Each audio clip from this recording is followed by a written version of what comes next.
Bismillahirrahmanirrahim. We are going to start off our discussion with the subsection of cell membrane. So first of all, let's talk about the introduction of cell membrane. It's also called as the watchman or boundary of cell. हम cell membrane को cell का watchman या इसकी boundary भी कहते हैं. इसको हम वॉचमैन क्यों कहते हैं? Because it regulates the movement of materials into and out of cells, and it's also called as the plasma membrane. ये भी इसका alternate name है. And now let's talk about the location of cell membrane. Cell membrane की location के हवाले से ये एक जनरलाइजेशन है कि if the cell wall is present, the cell membrane would be present inner to the cell wall. Otherwise, it's the outermost layer. सो हमारे पास अब ऐसे सेल्स होते हैं जिनकी सेल वॉल होती है और ऐसे सेल्स भी होते हैं जिनकी सेल वॉल नहीं होते. तो अगर सेल वॉल प्रेजेंट होगी, cell membrane would be located inner to the cell wall, जैसे कि प्लांट सेल्स, फंजाई सेल्स और इवन बैक्टीरियल सेल्स में है. और अगर सेल वॉल एब्सेंट होगी तो cell membrane would be the outermost, layer कि एनिमल सेल्स के केस में है. Let me explain this to you with the help of a computerised photograph as well. ये हमारे सामने कुछ फोटोग्राफ्स हैं सेल्स की. First of all you got an animal cell. इसमें आप देख सकते हैं कि cell membrane is outermost layer, क्योंकि यहाँ पे कोई भी सेल वॉल प्रेजेंट नहीं है. और उसके बाद फिर हमारे पास ये प्लांट सेल का फोटोग्राफ है. तो इसमें आप देख सकते हैं कि cell wall is outermost layer and cell membrane would be present inner to the cell wall. और इसी तरह से ये एक बैक्टीरियल सेल है, तो इसमें भी cell wall outermost layer है and inner to the cell wall हमारे पास सेल मेम्ब्रेन प्रेजेंट है. So now let me ask few questions from you people. And dear students, actually during the course of my teaching I ask so many questions. And why I love to ask questions? Because it's my tendency to teach through questions. I always like to create confusions and then fix those confusions. क्योंकि मेरा मानना ये है कि सवालों के बगैर learning passive learning है और सवालों के साथ लर्निंग एक्टिव लर्निंग है. I am not worried if you are attempting questions and you are getting them wrong. क्यों? क्योंकि ये आपकी लर्निंग फेज है. Yes, I am real time worried if you are not attempting questions at all. So anyways I be asking lot of questions throughout the course of my lectures. So first of all हमारे पास ये कुछ questions हैं. इसमें right column में कुछ options हैं, like A option है carbohydrates, B option lipids, C option is proteins, D option is cholesterol and E option is phospholipids. So इन ऑप्शंस के लिए मेरा आपसे पहला क्वेश्चन है, which of the following is most abundant component of cell membrane? इनमें से कौन सा कंपोनेंट सेल मेम्ब्रेन का मोस्ट अबंडेंट है? And the best response to this question is proteins. और उसके बाद फिर सेकेंड स्टेटमेंट है मेरे पास, which of the following is least abundant component of cell membrane? इनमें से जो लीस्ट अबंडेंट कंपोनेंट है दैट इज द कार्बोहाइड्रेट्स. और उसके बाद फिर which component occupies most mass? Keyword क्या है? Most mass in the structure of cell membrane. Of course अगर मोस्ट अबंडेंट प्रोटीन्स हैं तो जो सबसे ज़्यादा मैस होगा वो भी प्रोटीन्स का होगा. सो इस स्टेटमेंट के लिए भी हमारा बेस्ट रिस्पॉन्स प्रोटीन्स ही है. एंड देन हमारे पास स्टेटमेंट है, which component occupies most area? Keyword क्या है? Most area in the structure of the cell membrane. तो सबसे ज़्यादा एरिया जो है वो होगा किसके पास? लिपिड्स के पास. रिमेंबर, लाजमी नहीं है कि अगर किसी चीज़ का मैस ज़्यादा है या वो कोई एंटिटी जैसे कि प्रोटीन सेल मेम्ब्रेन में अगर मोस्ट अबंडेंट है तो इनका सरफेस एरिया भी सबसे ज़्यादा हो. नो. सो सबसे ज़्यादा जो एरिया है that is occupied by the lipids. इसको हम आगे चल के फर्दर डिटेल में भी डिस्कस करेंगे. सो फ्यू मोर क्वेश्चंस कि हमारे पास स्टेटमेंट है, which component occupies most surface area? Most surface area in the structure of cell membrane. So अगर सबसे ज़्यादा एरिया लिपिड्स के पास है तो सबसे ज़्यादा ऑफ कोर्स सरफेस एरिया भी लिपिड्स के पास ही होगा. So lipids occupy most of the surface area in the structure of cell membrane. Next statement है, which component occupies most volume in the structure of cell membrane? तो सबसे ज़्यादा अगर एरिया लिपिड्स के पास है तो सरफेस एरिया और इवन वॉल्यूम भी लिपिड्स के पास ही होगा. So best response to this question is again beta. And next statement है which component constitutes basic structure, keyword क्या है, basic structure of eukaryotic cell membrane. So इनमें से जो बेसिक स्ट्रक्चर है यूकैरियोटिक सेल मेम्ब्रेन का, that is made up of the phospholipids. Maybe अगर phospholipids list पे ना होता मैं लिपिड्स को पिक करता, लेकिन यहाँ पे चूंकि बेस्ट रिस्पॉन्स मेरे पास प्रेजेंट है, सो मैं इसको फॉस्फोलिपिड्स को आंसर करूँगा। एंड देन नेक्स्ट स्टेटमेंट है हमारे पास which component is absent in structure of prokaryotic cell membrane. अब ये एक जनरलाइजेशन है कि प्रोकैरियोटिक सेल मेम्ब्रेन्स में स्टीरोल्स एब्सेंट होते हैं। कोलेस्ट्रॉल स्टीरोल ही की एक एग्जांपल है, और कोलेस्ट्रॉल एक ऐसा स्टीरोल है जो कि यूकैरियोटिक सेल मेम्ब्रेन में काफ़ी अबंडेंटली ये पाया जाता है। लेकिन जो स्टीरोल्स हैं ये प्रोकैरियोटिक सेल्स में एब्सेंट हैं, so cholesterol would be absent in the prokaryotic cell membrane. So best response to this statement would be delta. So now let's talk about the chemical composition of cell membrane. So cell membrane, it's comprised of number one proteins. So 60 to 80% cell membrane में proteins होती हैं. Secondly, it's comprised of lipids जो कि 20 to 40% हैं. और third number पे हमारे पास carbohydrates हैं जो कि जस्ट ट्रेसिस में हैं। सो यहीं से हमें पता चला कि प्रोटीन्स ये मोस्ट अबंडेंट कंपोनेंट हैं सेल मेम्ब्रेन का। और इसी तरह से अगर आपसे पूछा जाए कि मोस्ट मैस कौन से कंपोनेंट्स ऑक्यूपाई करते हैं, तो वो भी of course that's occupied by the proteins. और उसके बाद फिर अगर आपसे ये पूछा जाए कि लीस्ट अबंडेंट कंपोनेंट्स कौन से हैं सेल मेम्ब्रेन के, so best response would be carbohydrates. So ये लीस्ट अबंडेंट कंपोनेंट्स हैं, carbohydrates are least abundant components. जिसमें आप देख सकते हैं कि लिपिड्स 20 to 40% हैं, लेकिन लिपिड्स के बारे में कुछ इंपॉर्टेंट पॉइंट्स हैं जो कि मैं यहाँ पे जनरेट करना चाहूँगा। इसमें first of all lipids they occupy most area and surface area and even volume. So आपसे कुछ भी पूछा जाए कि सेल मेम्ब्रेन में सबसे ज़्यादा एरिया कौन से कंपोनेंट्स ऑक्यूपाई करते हैं, बेस्ट रिस्पॉन्स इज लिपिड्स। सबसे ज़्यादा surface area, again best response is lipids. सबसे ज़्यादा volume, again best response is lipids. और उसके बाद फिर जो लिपिड्स हैं हमारे पास, ये सेल मेम्ब्रेन में ये दो तरह के होते हैं, एक है फॉस्फोलिपिड्स और दूसरे नंबर पे है cholesterol. I am talking about the eukaryotic cell membrane. So eukaryotic cell membrane में दो तरह के लिपिड्स हैं मेनली, एक फॉस्फोलिपिड्स हैं और दूसरे नंबर पे कोलेस्ट्रॉल है। Phospholipids they constitute the basic structure of cell membrane, जबकि जो कोलेस्ट्रॉल है it maintains the fluidity of cell membrane. लेकिन कोलेस्ट्रॉल के बारे में एक इंपॉर्टेंट पॉइंट मैं यहाँ पे जनरेट करना चाहूँगा कि जनरली द स्टीरोल्स और specifically cholesterol they are absent in the prokaryotic cell membrane. So prokaryotic cell membrane में ये कोलेस्ट्रॉल नहीं होगा। Now let's move to the next slide. Now let's talk about the structure of cell membrane. अब cell membrane के structure को explain करने के हवाले से दो डिफरेंट मॉडल्स प्रपोज्ड हैं। उसमें एक है हमारे पास यूनिट मेम्ब्रेन मॉडल और दूसरा है fluid mosaic model. First of all let's discuss the unit membrane model. According to unit membrane model, the lipid bilayer is sandwiched between two protein layers. Unit membrane model के accordingly cell membrane का structure कैसा है कि overall दो protein की layers हैं और जो लिपिड बाइलेयर है ये दो प्रोटीन की लेयर के दरमियान सैंडविच्ड हैं।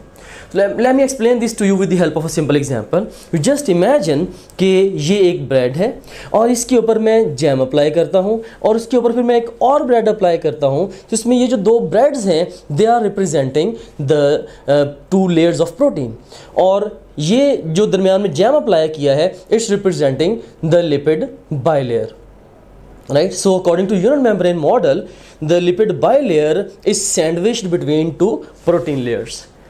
लेकिन क्या ये मॉडल एक करेक्ट मॉडल है, एक्यूरेट मॉडल है so as to explain the structure of cell membrane? And the answer to this question is no, it's not an accepted model. ऐसा क्यों है? बिकॉज हम रियल लाइफ में बहुत सारे फंक्शंस सेल मेम्ब्रेन के ऐसे ऑब्जर्व करते हैं जो कि इस मॉडल की बेस पे एक्सप्लेन नहीं किए जा सकते। For example transmission of nerve impulse, जिसमें आइंस की मूवमेंट होती है across the cell membrane. Different ions cell के अंदर एंटर होते हैं या सेल से बाहर निकलते हैं, लेकिन इस ट्रांसमिशन ऑफ नर्व इम्पल्स में जो आइंस की मूवमेंट है अक्रॉस द सेल मेम्ब्रेन, हम इस स्ट्रक्चर के थ्रू एक्सप्लेन नहीं कर सकते। सिमिलरली बहुत सारे प्रोटीन या पेप्टाइड बेस्ड हार्मोन्स ऐसे होते हैं जिनके रिसेप्टर्स सेल मेम्ब्रेन पे प्रेजेंट होते हैं, लेकिन अगर हम इस मॉडल को सही मान लें तो हम उन हार्मोन्स के मैकेनिज्म ऑफ एक्शन को एक्सप्लेन नहीं कर सकते। फॉर एग्जांपल हम इंसुलिन के मैकेनिज्म ऑफ एक्शन को इस मॉडल की बेस पे एक्सप्लेन नहीं कर सकते। That's why it's no more an accepted model. बहरहाल फिर दोबारा इसको मैं रिवाइज करवाता चलूँ आपको इस कंप्यूटराइज फोटोग्राफ के जरिए भी कि हमारे पास ये प्रोटीन लेयर है और ये एक और प्रोटीन लेयर है और दरमियान में ये वाली चाहिए लिपिड बाइलेयर है। So according to this model the lipid bilayer is sandwiched between two protein layers. ये एक प्रोटीन लेयर है और ये दूसरी प्रोटीन लेयर है और हमारे पास ये लिपिड बाइलेयर है। So according to this model the lipid bilayer is sandwiched between two protein layers. And anyways, this is no more an accepted model for explaining the structure of cell membrane. Now let's proceed our discussion towards the fluid mosaic model. लेकिन इससे पहले कि हम fluid mosaic model को discuss करें, मैं आपसे question पूछना चाहूँगा। सो स्टेटमेंट है हमारे पास, channels, carriers and receptors in cell membrane are made by A option is peripheral proteins, B option is integral proteins, C option is extrinsic proteins, and D option is integral proteins or extrinsic proteins. The best response to this question is integral proteins. Why so? अब हम आगे चल के इसको discuss करते हैं. Now let's discuss the fluid mosaic model in detail. According to fluid mosaic model, the protein molecules are embedded in the lipid bilayer in a mosaic और random manner. सो इसमें मैं इसको अब एक रियल लाइफ एग्जाम्पल की मदद से explain करना चाहूँगा। Do you remember the one day you had found guest at your home and your mom had sent to you to the bakery so as to buy the fruit cake, and when you were bringing the fruit cake back to your home, you were looking at the fruit cake and you could observe the yellowish crust in that cake, and then you were also able to observe different fruits at the top of that cake. So the yellowish crust in that fruit cake, that was representing the lipid bilayer, and different fruits which were embedded in that yellowish crust, they were representing the proteins. So बिल्कुल ऐसे ही जैसे कि different fruits उस yellowish crust में embedded हैं, cell membrane के structure में different proteins भी lipid bilayer में random या mosaic manner में embedded होती हैं। So you can seen here, इस कंप्यूटराइज फोटोग्राफ के जरिए मैं इसको एक्सप्लेन करता हूँ। सो हमारे पास ये एक लिपिड बाइलेयर है और आप देख सकते हैं कि इस लिपिड बाइलेयर में डिफरेंट प्रोटीन्स एम्बेडेड हैं इन अ रैंडम और द मोज़ेक मैनर। तो ये हमारे पास एक और हैंड मेड डायग्राम है so as to explain the fluid mosaic model. इसमें हम देख सकते हैं कि we have got the phospholipid bilayer, या ये लिपिड बाइलेयर है हमारे पास, this is the lipid bilayer, और इस लिपिड बाइलेयर में डिफरेंट प्रोटीन्स एम्बेडेड हैं इन अ रैंडम और मोज़ेक मैनर। इसमें आप देख सकते हैं कि कुछ प्रोटीन्स ऐसी हैं जो कि जस्ट पेरिफेरली अटैच्ड हैं on the surface of the lipid bilayer.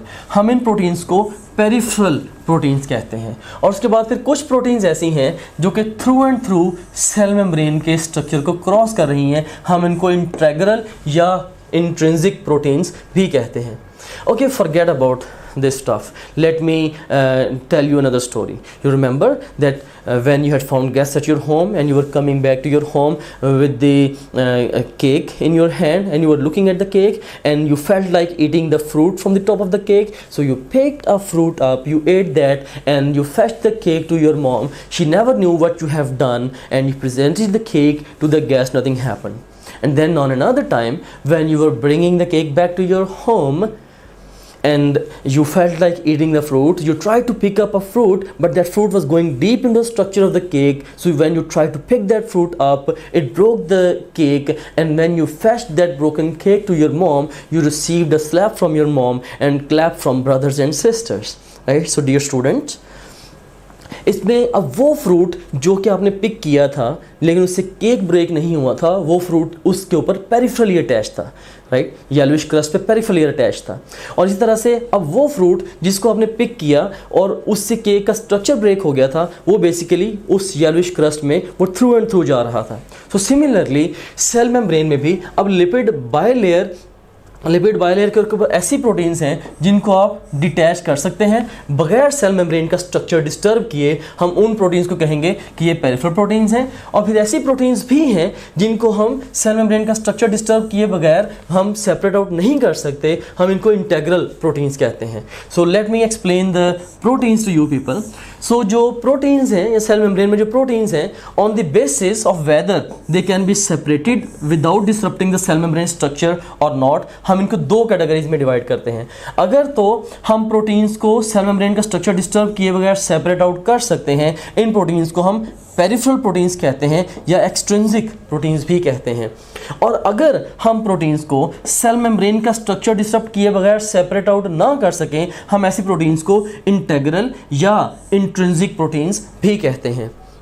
अब जो इंटेग्रल या इंट्रिंसिक प्रोटीन्स हैं, इन टर्न इसकी ये कई तरह की होती हैं। फॉर एग्जांपल जैसे ये आयन चैनल्स हैं, जैसे sodium channel, potassium channel, right, ion channels are examples of the integral proteins. इसी तरह से जो डिफरेंट प्रोटीन कैरियर्स हैं, फॉर एग्जांपल जैसे ग्लूकोज का कैरियर है मे बी लिवर सेल के ऊपर, right, so carriers are also examples of the integral proteins. Similarly जो डिफरेंट रिसेप्टर्स हैं, फॉर एग्जांपल जो प्रोटीन या पेप्टाइड बेस्ड हार्मोन्स हैं, से ग्रोथ हार्मोन है या इंसुलिन है, राइट, उनके जो रिसेप्टर्स हैं जो कि सेल मेम्ब्रेन पर प्रेजेंट हैं, they are also examples of the integral और the intrinsic proteins.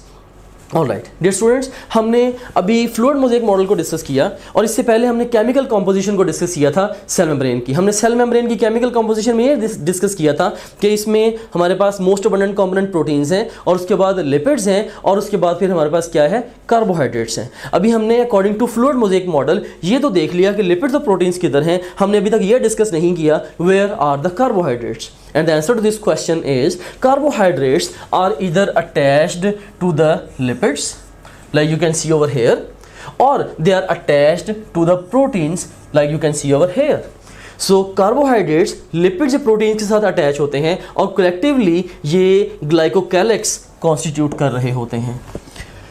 So let's move to the next slide. So ये आप देख सकते हैं डिफरेंट इंट्रिंसिक या इंटेग्रल प्रोटीन्स हैं जो कि सेल मेम्ब्रेन में वो थ्रू एंड थ्रू उसको क्रॉस कर रही हैं। सो इसमें आप देख सकते हैं जैसे ये लिपिड बायलेयर है हमारे पास और ये एक इंटेग्रल प्रोटीन है जो कि ये एक आयन चैनल है, मे बी एक सोडियम चैनल है या पोटेशियम चैनल है। So ion channels they are integral proteins.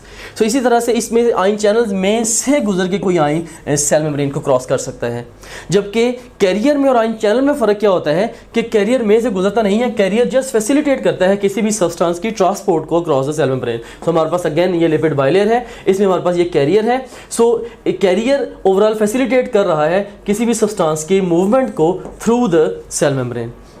और उसके बाद भी थर्ड नंबर पे हमारे पास रिसेप्टर्स हैं, जैसे कि ये अब देखेंगे लिपिड बायलेयर है और यहाँ पे हमारे पास ये एक रिसेप्टर है किसी भी प्रोटीन या पेप्टाइड बेस्ड हार्मोन का, मे बी ये कोई हार्मोन है, राइट। सो ये कोई हार्मोन है, तो हार्मोन जब आके अपने इस रिसेप्टर के साथ बाइंड करेगा तो सेल के अंदर बहुत सारी चेंजेस आएंगी। सो जो रिसेप्टर्स हैं, रिसेप्टर्स ऑफ प्रोटीन और peptide based hormones mostly, right, they are also examples of the integral और द इंट्रिंसिक प्रोटीन्स। तो अब हम एक कंप्यूटराइज फोटोग्राफ के ज़रिए अगेन फ्लूइड मोज़ेक मॉडल को ज़रा फर्दर डिटेल से डिस्कस करते हैं। So let me explain it to you. So you just imagine कि हमारे पास ये है cell membrane, this is the cell membrane, और इससे इस तरफ को हमारे पास है जी इंट्रासेलुलर फ्लूइड और इस सेल मेम्ब्रेन से बाहर की तरफ हमारे पास है एक्स्ट्रा सेलुलर फ्लूइड, हमारे पास एक्स्ट्रा सेलुलर फ्लूइड है। और इसमें आप देख सकते हैं कि सेल मेम्ब्रेन का जो बेसिक स्ट्रक्चर है ये किस चीज़ से बना हुआ है, ये बना हुआ है इस फॉस्फोलिपिड बायलेयर से, राइट, या लिपिड बायलेयर से। So phospholipids they are you can see constituting the basic structure of cell membrane. और उसके बाद फिर इसके साथ ये आप देख सकते हैं डिफरेंट कोलेस्ट्रॉल के मायोटीज़ भी एसोसिएटेड हैं फॉस्फोलिपिड बायलेयर के साथ। और फिर इसमें आप ये भी देख सकते हैं कि डिफरेंट प्रोटीन्स एम्बेडेड हैं इन the lipid bilayer in a mosaic और रैंडम मैनर। ये जो पर्पल कलर की आपको नज़र आ रही हैं, like these are all different proteins which are embedded in the lipid bilayer in a mosaic और रैंडम मैनर। और उसके बाद फिर अब हम कार्बोहाइड्रेट्स को भी देखते हैं। तो you can see in here कि कार्बोहाइड्रेट्स या तो ये लिपिड्स के साथ अटैच्ड है या कार्बोहाइड्रेट्स ये प्रोटीन्स के साथ अटैच्ड हैं और collectively they are constituting the glycocalyx around the cell. So this is the fluid mosaic model. Rely on your own textbooks and topgrade.pk only. मैंने ओवर लास्ट डेकेड बेतहाशा successful और failing students के interviews किए हैं. जो students का most common cause of failure है वो ये है कि वो स्कैटर्ड रिसोर्सेज यूज करते हैं, वो बहुत सारी जगहों से एट सेम टाइम तैयारी कर रहे होते हैं. सो ये उनको उनका जो ओवरऑल फोकस है तैयारी के ऊपर उसको ये चीज स्पॉइल कर देती है. हमने topgrade.pk प्लेटफॉर्म को आपके लिए इसीलिए बिल्ड किया है कि आपको अपनी टेक्स्ट बुक के अलावा और टॉपग्रेड के अलावा किसी भी और रिसोर्स को कंसल्ट करने तक की जरूरत ना हो. So rely on your own textbooks. अब जिस भी प्रोविंस से है, rely on your own textbooks and topgrade.pk only, क्योंकि आपकी अपनी टेक्स्ट बुक्स के अलावा जितना कुछ भी आपको चाहिए अपने इम्तिहान की तैयारी के लिए वो ऑलरेडी इसमें टॉपग्रेड में मौजूद है. और यहाँ भी मैं एक बात आपको बताना चाहूंगा कि लास्ट 4-5 इयर्स में 200 से ज्यादा ब्रिलियंट टीम मेंबर्स ने इस प्रोजेक्ट के ऊपर काम किया है और इस प्रोजेक्ट को यहाँ तक हम लेके आए हैं कि अब हजारों स्टूडेंट्स अक्रॉस द कंट्री इससे बेनिफिट ले चुके हैं. Model. Now let's start off our discussion with the functions of cell membrane and once again I would like to start my discussion with few questions. So हमारे पास पहला question है, cell membrane is A option is partially permeable, B option is selectively permeable, C option is differentially permeable, D option is semi-permeable, E option is partially permeable or semi-permeable and F option is selectively permeable or differentially permeable. अब ये जो different comparable words हैं जो कि आपने time and again study किए हैं regarding telling the permeability of cell membrane, अब हम one by one सारे words को analyze करते हैं कि कौन से words appropriate हैं for telling the permeability of cell membrane. याद रखिएगा कि cell membrane क्या था? वॉचमैन ऑफ द सेल, और जो वॉचमैन है ये इसका एक स्पेसिफिक पर्टिकुलर रोल होगा, लाइक इसका रोल भी वॉचमैन के जैसा होगा. हम इसको एनालाइज थोड़ा सा करते हैं. Partially permeable, you seen here कि पार्शली परमिएबल ये रॉन्ग वर्डिंग है for telling the permeability of cell membrane. आपने कभी देखा है कि आप अपने कॉलेज में पढ़ने के लिए जाते हैं और बाहर जो चौकीदार है वो आपको इसलिए रोक दे कि आप मोटे हैं, आप स्कूल में एंटर नहीं हो सकते? Right, never, watchman never does that. Right, so partial permeable का तो मतलब ये हुआ कि सेल मेम्ब्रेन जो है ये सिर्फ साइज की बेस पे मटेरियल्स को सेल्स के अंदर एंटर होने देगी या सेल से बाहर निकलने देगी, and that's wrong. Right, so conceptually ये रॉन्ग है. This is not the appropriate wording for telling permeability of cell membrane. Second number पे हमारे पास है सिलेक्टिवली परमिएबल. यस, ये राइट वर्डिंग है for telling permeability of cell membrane, क्योंकि ये वॉचमैन की तरह सिलेक्टिवली चीज़ों को अपने अंदर से गुजरने देती है. और उसके बाद फिर थर्ड नंबर पे डिफरेंशियली परमिएबल, ये भी अप्रोप्रिएट वर्डिंग है for telling the permeability of cell membrane. For example, अब हमारी जनरल जो बॉडी सेल्स हैं, इंसुलिन की प्रेजेंस में सेल्स की मेम्ब्रेन्स के अंदर ग्लूकोज ट्रांसपोर्टर्स लगे हुए होते हैं, और इंसुलिन की प्रेजेंस में इस वजह से जो सेल मेम्ब्रेन्स हैं जनरली वो परमिएबल हैं टू द ग्लूकोज, जैसा कि खाना खाने के बाद होता है. सो जब हम खाना खाएंगे ग्लूकोज ब्लड में जाएगा, ब्लड ग्लूकोज हाई होगा, हाई ग्लूकोज लेवल इंसुलिन की सिक्रेशन को स्टिमुलेट करेगा. इंसुलिन ने सेल्स की सरफेस के ऊपर या सेल मेम्ब्रेन्स के अंदर ग्लूकोज के ट्रांसपोर्टर्स इनकॉर्पोरेट कराने हैं, जिस वजह से खाना खाने के मे बी कहने के 1-1.5 घंटे के बाद मोस्ट ऑफ दी जो सेल्स हैं वो ग्लूकोज को परमिएबल हो जाते हैं. और उसके बाद अगर आप फास्टिंग स्टेट में हो आफ्टर सेवरल आवर्स, जब आपके ब्लड में ग्लूकोज का लेवल लो हो जाएगा तो इंसुलिन का लेवल भी लो होगा, और and in the absence of insulin और in the presence of low levels of insulin जो सेल मेम्ब्रेन्स हैं उनके ऊपर जो ट्रांसपोर्टर्स होंगे ग्लूकोज के वो नहीं होंगे, और वही सेल मेम्ब्रेन जो कि खाना खाने के बाद ग्लूकोज को परमिएबल थी अब वही ग्लूकोज को इम्परमिएबल है. सो ये इसका डिफरेंशियल बिहेवियर है अंडर डिफरेंट कंडीशंस. या सादा लफ्ज़ों में आप कह सकते हैं कि इंसुलिन की प्रेजेंस में वही सेल मेम्ब्रेन ग्लूकोज को परमिएबल है और इंसुलिन की एब्सेंस में वही सेल मेम्ब्रेन ग्लूकोज को इम्परमिएबल है. सो ये इसका डिफरेंशियल बिहेवियर है. ये बेस्ट वर्डिंग है probably for telling the permeability of the cell membrane. और उसके बाद भी सेमी परमिएबल का भी सेम आइडिया है जो कि पार्शली परमिएबल का है. सो ये भी रॉन्ग वर्डिंग है. सो पार्शली परमिएबल और सेमी परमिएबल ये दोनों चूंकि हम डिस्कस कर चुके हैं ऑलरेडी, सो ये भी रॉन्ग वर्डिंग है. सो इस पर्टिकुलर क्वेश्चन के लिए जो आपका बेस्ट रिस्पॉन्स होना चाहिए दैट शुड बी एफ. हाँ, यहाँ पे एक बात मैं आपको और बताता चलूँ कि रियल एग्ज़ाम में कभी भी 4 से ज़्यादा ऑप्शंस नहीं आते हैं, राइट। एंट्रेंस टेस्ट में most of the times, right, 4 options आते हैं। कुछ एंट्रेंस एग्ज़ाम्स हैं जिनमें इवन 5 ऑप्शंस अपीयर होते हैं, लेकिन मैं अपने ऑप्शंस की जो तादाद है वो सिर्फ इसलिए बढ़ाता हूँ क्योंकि इस स्टेज पे जो मेरा ऑब्जेक्टिव है वो आपको मोर वर्सटाइल वे में प्रिपरेशन करवाना है। लेकिन हमेशा रियल एग्ज़ाम के लिए आप 4 ऑप्शंस का स्कोप ही माइंड में रखिएगा।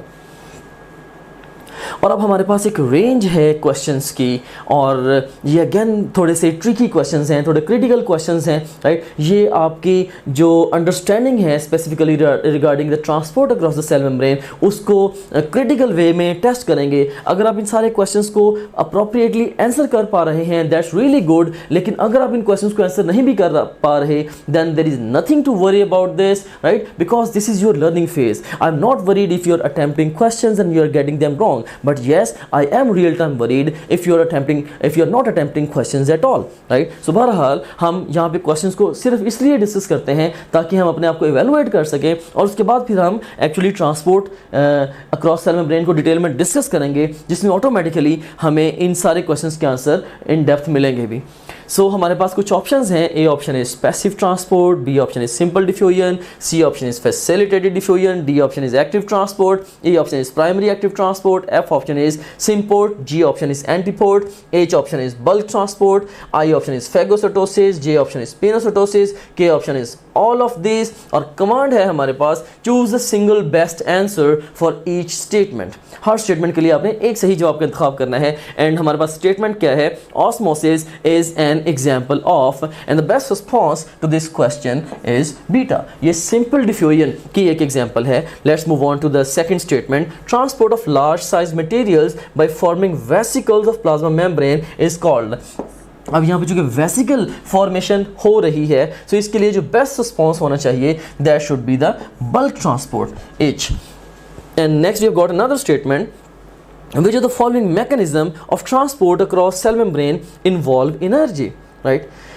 एंड इसमें आप सोच रहे होंगे may be this the answer is active transport. You seen here, यहाँ पे जो कीवर्ड यूज़ किया गया है वो यूज़ किया गया है एनर्जी का। याद रखना, कोई भी ट्रांसपोर्ट एनर्जी के बगैर नहीं होती। इवन डिफ्यूजन के लिए, सिंपल डिफ्यूजन के लिए एनर्जी चाहिए। ये अलग बात है कि वो एनर्जी एटीपी की फॉर्म में नहीं होगी, बल्कि मॉलिक्यूल्स ही की काइनेटिक एनर्जी वहाँ पे कंज्यूम हो रही है, right, for transport across the cell membrane. लेकिन कोई भी ट्रांसपोर्ट ऐसी हो ही नहीं सकती जिसमें एनर्जी यूज ना हो। सो इसके लिए जो बेस्ट रिस्पॉन्स होगा that would be all of this. हाँ, अगर आपसे ये पूछा जाता कि ऐसी कौन सी ट्रांसपोर्ट है जिसमें एनर्जी एटीपी की फॉर्म में यूज होती है, फिर आपका आंसर जो है वो एक्टिव ट्रांसपोर्ट होता। नेक्स्ट क्वेश्चन है हमारे पास, the mechanism of transport in which protein indirectly, keyword क्या है, protein indirectly utilise ATP and uphill movement of substances take place in the same direction. So दूसरा कीवर्ड है सेम डायरेक्शन, राइट। सो एक तो indirectly ATP use कर रही है वो प्रोटीन जो ट्रांसपोर्ट कैरी आउट कर रही है, और सेकेंडली जो ट्रांसपोर्ट हो रही है वो भी सेम डायरेक्शन में रही है। सो ये बेस्ट डेफिनेशन है for telling the symport. So best response to this question is symport. इसको हम आगे चल के एक फ्लो शीट में डिस्कस भी करेंगे। Let's move on to next range of questions. Options हमारे पास सेम हैं, और ये से स्टेटमेंट है movement of particles from an area of low concentration to an area of high concentration with the utilization of ATP. देखिए, low to high movement है और इसमें एटीपी भी यूटिलाइज हो रही है। सो ये करेक्टरिस्टिक डेफिनेशन है किसकी, एक्टिव ट्रांसपोर्ट की। So best response to this question is active transport. Primary active transport इसको इसलिए आंसर नहीं किया क्योंकि यहाँ पे ये स्पेसिफाई नहीं किया गया कि एटीपी जिस प्रोटीन ने ट्रांसपोर्ट कैरी आउट की है उसने खुद एटीपी यूज की है या एटीपी कहीं पे सेकेंडरीली यूज हुई है। So according to this statement जो बेस्ट रिस्पॉन्स बनेगा हमारा that would be active transport. अब नेक्स्ट स्टेटमेंट है cell drinking is referred to as. So cell drinking जो है ये करेक्टरिस्टिक ये टर्मिनोलॉजी है जो कि हम पिनोसाइटोसिस के लिए यूज करते हैं। So J would be the best response to this question. And similarly cell eating is referred to as phagocytosis. I would be the best response। और उसके बाद फिर नेक्स्ट स्टेटमेंट है movement of particles from an area of high concentration to an area of low concentration with the help of carrier protein. अब देखिए movement from high to low है, जब भी movement from high concentration to low concentration होगी it has to be passive transport, right, ये passive transport ही है। हाँ, लेकिन यहाँ साथ यहाँ पे कैरियर प्रोटीन इन्वॉल्व हो गई। सो अगर कैरियर प्रोटीन इन्वॉल्व हो गई है तो इसका मतलब ये होगा कि it has to be the simple, it has to be the facilitated diffusion, right. Simple diffusion तब होती जब ट्रांसपोर्ट है from high to low concentration लेकिन there is no protein involvement, लेकिन हाई टू लो ट्रांसपोर्ट है साथ protein की involvement आ गई। अब फैसिलिटेटेड डिफ्यूजन है, ये बेस्ट रिस्पॉन्स है। इसको भी आगे चल के हम फ्लो शीट में डिस्कस करते हैं। सिमिलरली हमारे पास क्वेश्चन है sodium potassium pump is an example of. आपने नर्व इंपल्स के टॉपिक में सोडियम पोटेशियम पंप का रोल पढ़ा होगा, तो सोडियम पोटेशियम पंप जो है ये किसकी एग्जाम्पल है? The best response to this question is primary active transport, right. क्यों? क्योंकि सोडियम पोटेशियम पंप के अपने पास एटीपीएज एक्टिविटी है। सो इसका मतलब ये हुआ कि ये पंप खुद ही एटीपी को ब्रेक करके उससे रिलीज एनर्जी को यूज़ करता है। सो प्राइमरीली चूंकि ये खुद एनर्जी यूज़ कर रहा है, सो लिहाजा ये प्राइमरी एक्टिव ट्रांसपोर्ट है। मे बी अगर प्राइमरी एक्टिव ट्रांसपोर्ट का ऑप्शन लिस्ट में ना होता फिर मैं एक्टिव ट्रांसपोर्ट पिक करता, क्योंकि वो सेकेंड बेस्ट आंसर है to this particular statement. So best response over here is primary active transport. Don't join any traditional academy. National एप्लीकेट की तैयारी के लिए ट्रेडिशनल एकेडमी ज्वाइन ना करें। अगर आप ट्रेडिशनल एकेडमी ज्वाइन करने की बजाय ऑनलाइन एकेडमी जैसे कि टॉप ग्रेड है से एंट्री टेस्ट की तैयारी करते हैं तो इससे क्या फायदा होगा? इससे आप 6 से 8 घंटे डेली बेसिस पे अपनी सेल्फ स्टडी में ऐड कर लेंगे। और याद रखना कि self study is single most important factor है in determining the success of a student in the national applicate. और दूसरे नंबर पे आपकी प्रिपरेशन फास्टर, स्मार्टर और मच बेटर होगी। And last but not the least, अगर आप ऑनलाइन तैयारी करते हैं एकेडमी गए बगैर तो आप 50,000 से लेके 1 लाख तक तकरीबन अपनी जो कॉस्ट है उसको भी सेव करेंगे।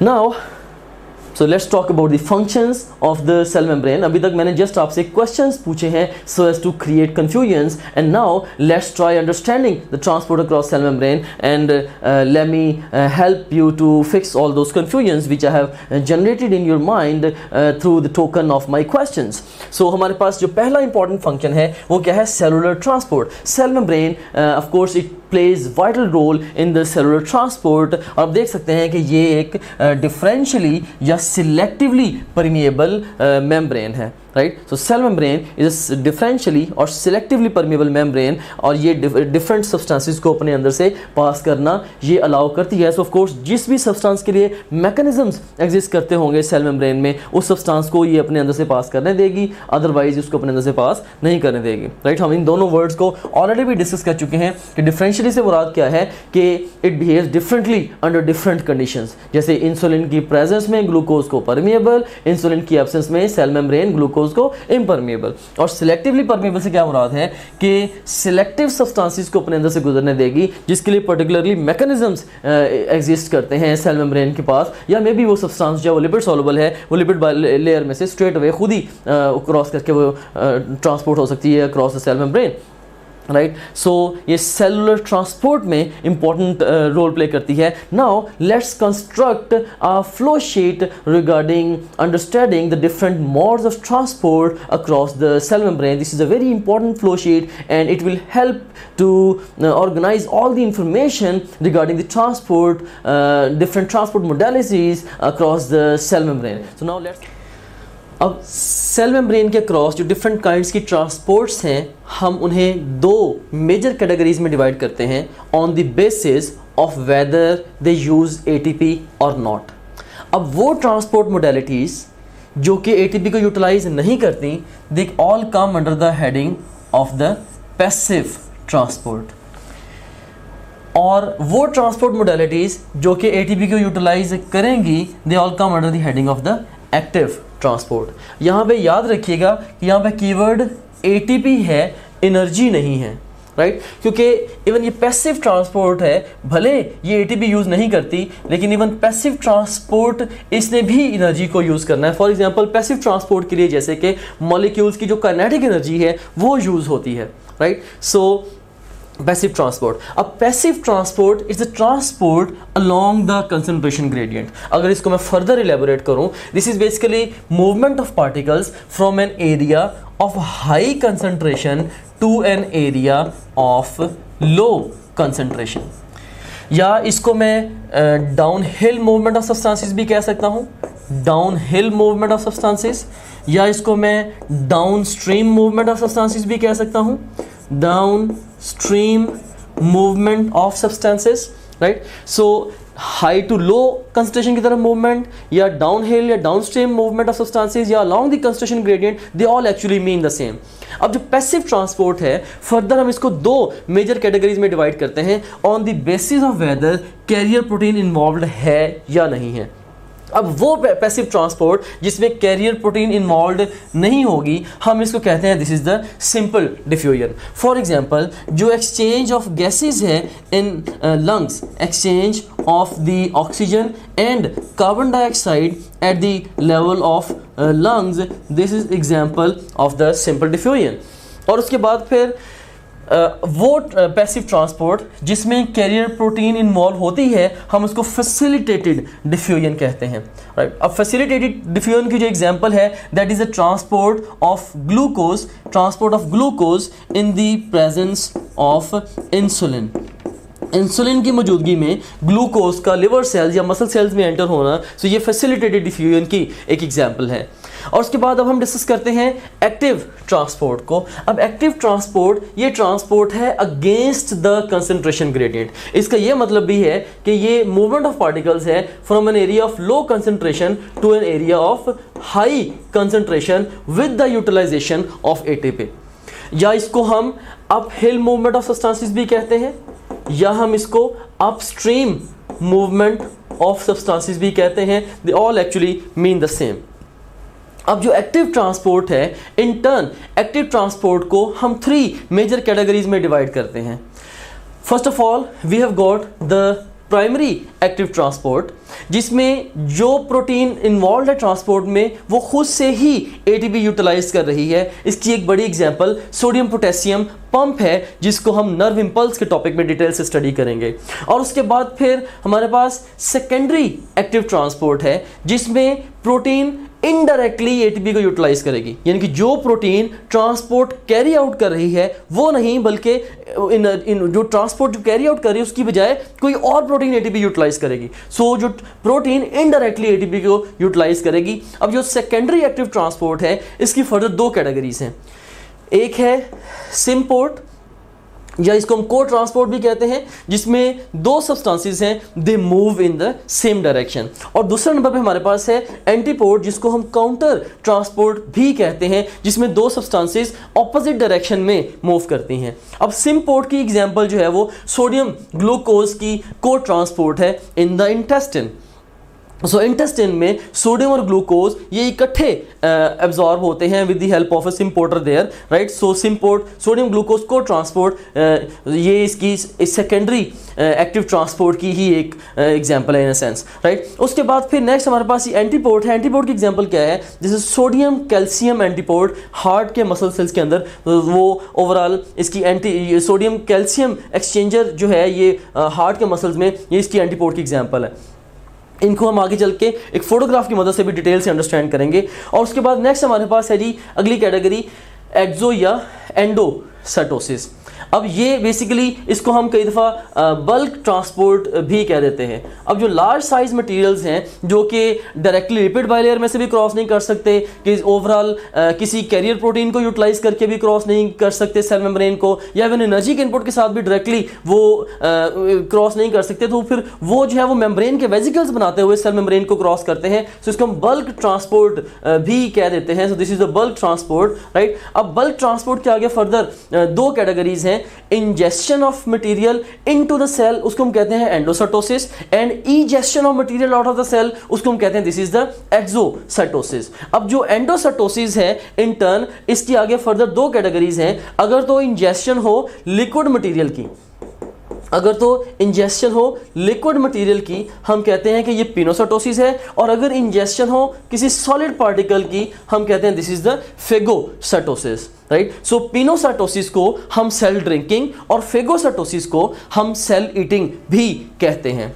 सो डियर स्टूडेंट्स, हमारे पास ये एक वाइड रेंज है ट्रांसपोर्ट्स की अक्रॉस द सेल मेम्ब्रेन। इसको दोबारा फिर मैं क्विकली रिवाइज भी किए देता हूं कि सेल मेम्ब्रेन के अक्रॉस जो ट्रांसपोर्ट है, इसको हम दो मेजर कैटेगरीज में डिवाइड करते हैं on the basis of whether they use ATP और नॉट। जो एटीपी यूज नहीं करेंगे वो पैसिव ट्रांसपोर्ट है, जिसमें हाई टू लो कंसंट्रेशन की तरफ मूवमेंट होती है सब्सटेंसेस की, और ऐसी पैसिव ट्रांसपोर्ट जिसमें कैरियर प्रोटीन इन्वॉल्व नहीं होगी वो सिंपल डिफ्यूजन है, और अगर कैरियर प्रोटीन इन्वॉल्व होगी तो वो फैसिलिटेटेड डिफ्यूजन है। सिमिलरली अब अगर ऐसी ट्रांसपोर्ट है जिसमें एटीपी इन्वॉल्व होती है, एटीपी यूज होती है, हम उसको एक्टिव ट्रांसपोर्ट कहेंगे। और एक्टिव ट्रांसपोर्ट ये बेसिकली ट्रांसपोर्ट ऑफ मटेरियल्स है from an area of low concentration to an area of high concentration. इसके आगे फर्दर डिफरेंट कैटेगरीज हैं, जैसे कि प्राइमरी एक्टिव ट्रांसपोर्ट, जिसकी एग्जांपल सोडियम पोटेशियम पंप है। सेकेंडरी एक्टिव ट्रांसपोर्ट जिसमें इनडायरेक्टली एटीपी यूटिलाइज होती है, उसके आगे फर्दर दो टाइप्स है, जैसे सिम्पोर्ट जिसकी एग्जांपल सोडियम ग्लूकोज को ट्रांसपोर्ट है इन द स्मॉल इंटेस्टाइन, और उसके बाद फिर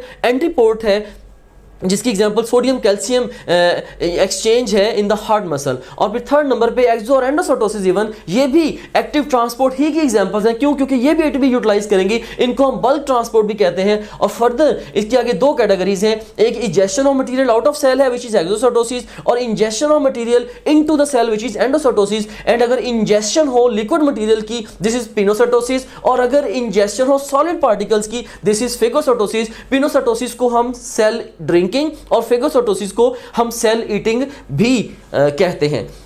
अब यहाँ पे ये बात भी काबिल गौर है कि बेसिकली इस फ्लो शीट को यूज करते हुए आप किसी भी ट्रांसपोर्ट मोडेलिटीज को क्लियरली खुद से भी डिफाइन कर सकते हैं। फॉर एग्जांपल, अगर आप यहाँ से फैसिलिटेटेड डिफ्यूजन को डिफाइन करना चाहते हैं तो बेसिकली आप कह सकते हैं कि this is movement of particles from an area of high concentration to low concentration with the involvement of carrier, right. So इन दोनों चीजों को अगर हम कंबाइन करेंगे तो फैसिलिटेटेड डिफ्यूजन की डेफिनेशन बनेगी। सिमिलरली एक्टिव ट्रांसपोर्ट हम कैसे डिफाइन करेंगे? Movement of particles from an area of low concentration to an area of high concentration with the utilization of ATP. So exam आपसे कैसे क्वेश्चन पूछेगा? एग्जाम आपको इस तरह से डिफरेंट स्टेटमेंट्स दे के आपसे आइडेंटिफाई करवा सकता है कि बताइए जी कौन सी काइंड ऑफ ट्रांसपोर्ट का डिफाइन किया जा सकता है, डिफाइन किया जा रहा है। सिमिलरली एग्जाम आपको कोई भी स्पेसिफिक एग्जाम्पल दे सकता है, लाइक एग्जाम आपसे ये पूछ सकता है कि सोडियम पोटेशियम पंप जो है ये किसकी एग्जांपल है, जैसे हमने अभी डिस्कस भी किया कि ये प्राइमरी एक्टिव ट्रांसपोर्ट की एग्जांपल है, एंड सो ऑन। और यहाँ पे एक और बात मैं वाज़ेह करना चाहूँगा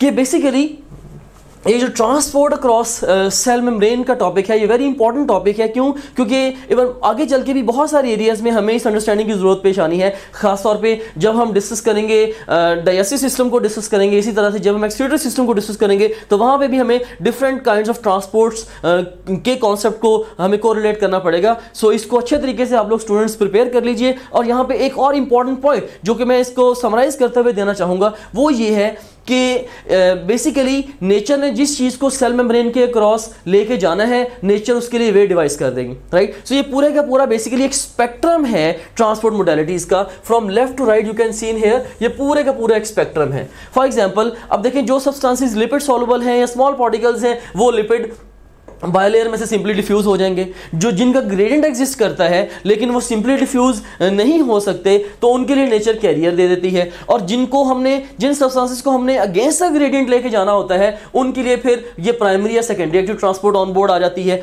और उसके बाद फिर अगर हमने बहुत बड़े साइज के मटेरियल्स को हमने अगर सेल मेम्ब्रेन के क्रॉस करवाना है तो उसके लिए फिर ये बल्क ट्रांसपोर्ट हमारे पास आ जाती है। सो ओवरऑल ये एक पूरे का पूरा एक स्पेक्ट्रम है। अब देखिए एक स्मॉल पार्टिकल है ऑक्सीजन, अगर उसने सेल मेम्ब्रेन को क्रॉस करना है उसका मैकेनिज्म डिफरेंट है, और उसके मुकाबले में अगर एक फर्ज करें कि एक बहुत बड़ा ये एक वाइट ब्लड सेल है जिसने एक बैक्टीरियम को अपने थ्रू मूव कराना है, जैसे उसने इस बैक्टीरियम को अगर एंगल्फ करना है, ऑफ कोर्स किसी भी छोटे ट्रांसपोर्टर के जरिए अब इस बैक्टीरियम को सेल के अंदर नहीं ले जाया जा सकता, तो इसके लिए मैकेनिज्म ये होगा कि सेल मेम्ब्रेन का वेजिकल बनेगा और वेजिकल फॉर्मेशन के जरिए अल्टीमेटली बैक्टीरियम इसके अंदर चला जाएगा, so it would be called as the phagocytosis in there. So बहरहाल ये पूरे का पूरा एक स्पेक्ट्रम है of transport across the cell membrane. अब हम one by one different photographs की मदद से भी इनको अंडरस्टैंड करने की कोशिश करते हैं। So simple diffusion you seen here, इसके जरिए ये रेसन जनरेट किया गया है कि ये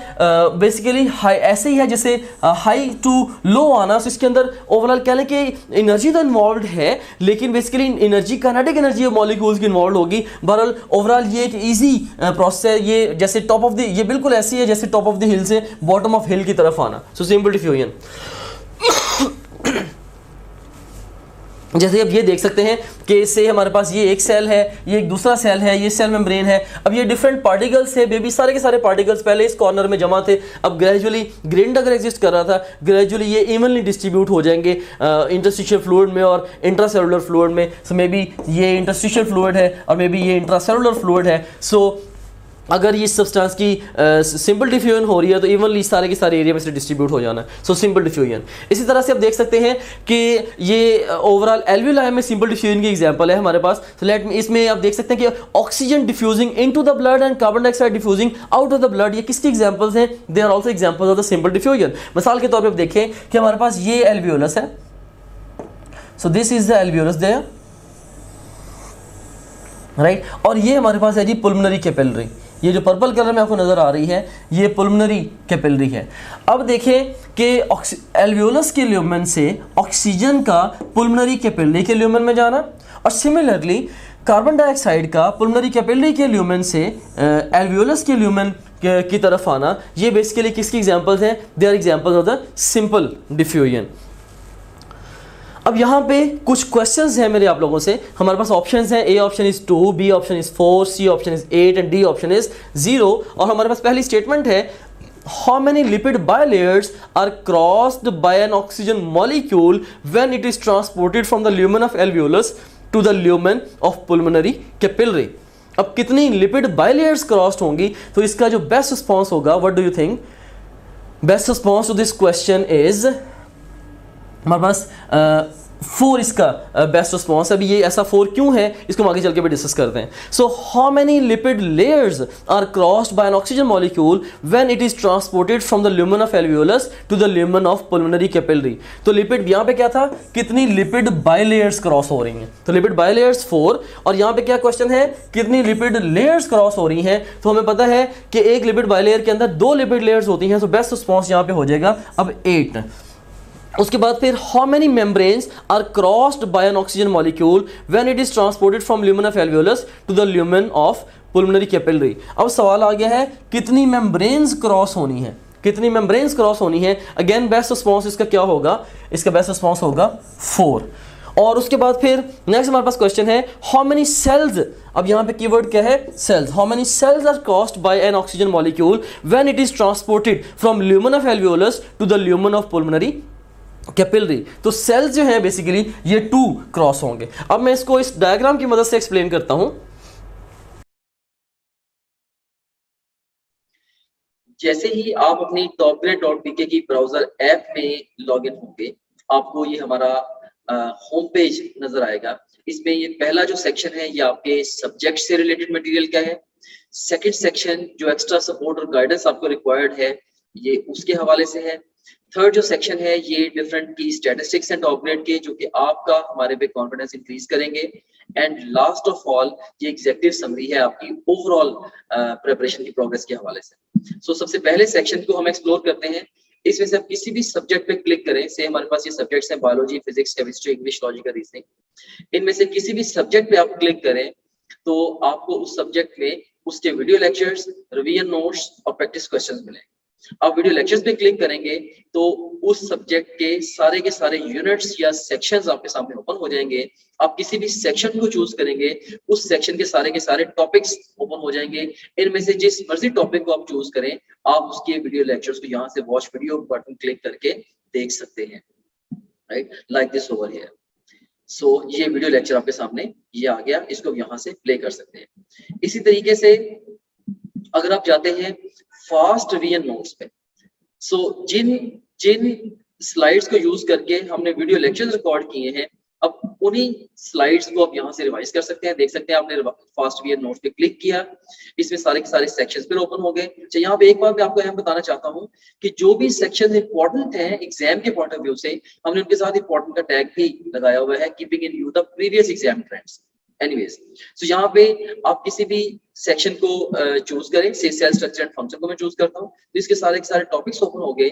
इनमें से किसी भी टॉपिक को आप पिक करेंगे तो आप उसकी वो स्लाइड्स देख सकते हैं जिनसे उस टॉपिक का वीडियो लेक्चर रिकॉर्ड हुआ है। सो काफी सारा टाइम जो है आपका वो सेव होगा, आपको लेक्चर नोट करने की जरूरत नहीं है, आपको बने बनाए नोट्स मिल रहे हैं for the fast revision, rather super fast revision of the lectures. उसके बाद हमारा जो मोस्ट इम्पॉर्टेंट फीचर है या टीचिंग टूल है, that is our question bank. So अगर हम प्रैक्टिस क्वेश्चंस पे जाते हैं तो इसमें आप देखें कि आप डिफरेंट तरीके से टेस्ट दे सकते हैं। सो आप जैसे मर्जी माइंड में डिफाइन कर लें कि आपने किसी एक टॉपिक का टेस्ट देना है, या एक चैप्टर का, एक यूनिट का, क्वार्टर सिलेबस का, हाफ सिलेबस का, फुल सिलेबस का, जो मर्जी सिलेबस आप डिफाइन कर लें, उस डिफाइंड सिलेबस में से 20 तरीकों से आप टेस्ट दे सकते हैं। कैसे? जैसे जो भी सिलेबस आपके माइंड में डिफाइंड है, आप चाहें तो उस सिलेबस के हमारे पास जो अवेलेबल ऑल क्वेश्चंस उनका टेस्ट दे सकते हैं, या जो आपने topgrade.bk पे आप प्रैक्टिस करते रहे हैं, तो आप चाहते हैं कि आपने दोबारा may be second third time आप टेस्ट दे रहे हैं, आप चाहते हैं कि मेरे पास सिर्फ और सिर्फ उस सिलेबस के अनसीन क्वेश्चंस का टेस्ट आए, आप वो भी दे सकते हैं। इसके अलावा इनकरेक्ट क्वेश्चंस के टेस्ट देते हुए जो सवाल आपके गलत हुए थे, आप उन गलत सवालों का टेस्ट अलग से क्रिएट कर सकते हैं। से अगर आपने फिजिक्स के 20 टेस्ट दिए हैं, उनमें से आपका कोई मे बी आपके कोई 30 क्वेश्चंस रॉन्ग हुए थे, उन 30 रॉन्ग क्वेश्चन का इकट्ठा टेस्ट भी आप क्रिएट कर सकते हैं। और इसी तरीके से जो जिन क्वेश्चंस को आपने टेस्ट के दौरान बुकमार्क किया था, उनका टेस्ट कॉल कर सकते हैं। जो टेस्ट आपने अटेम्प्ट किए थे क्वेश्चंस, उनका टेस्ट कॉल कर सकते हैं, अनअटेम्प्टेड का, और इवन यानी कि टेस्ट देते हुए आपने जिनको अटेम्प्ट किया था और टेस्ट देते हुए जिनको आपने अटेम्प्ट नहीं किया था। ये अनसीन से डिफरेंट है। अनसीन का तो मतलब ये है कि वो टेस्ट में कभी आए ही नहीं आपके। इसके अलावा आप देख सकते हैं कि इवन पास्ट क्वेश्चंस का बहुत बड़ा पूल यहाँ पे मौजूद है।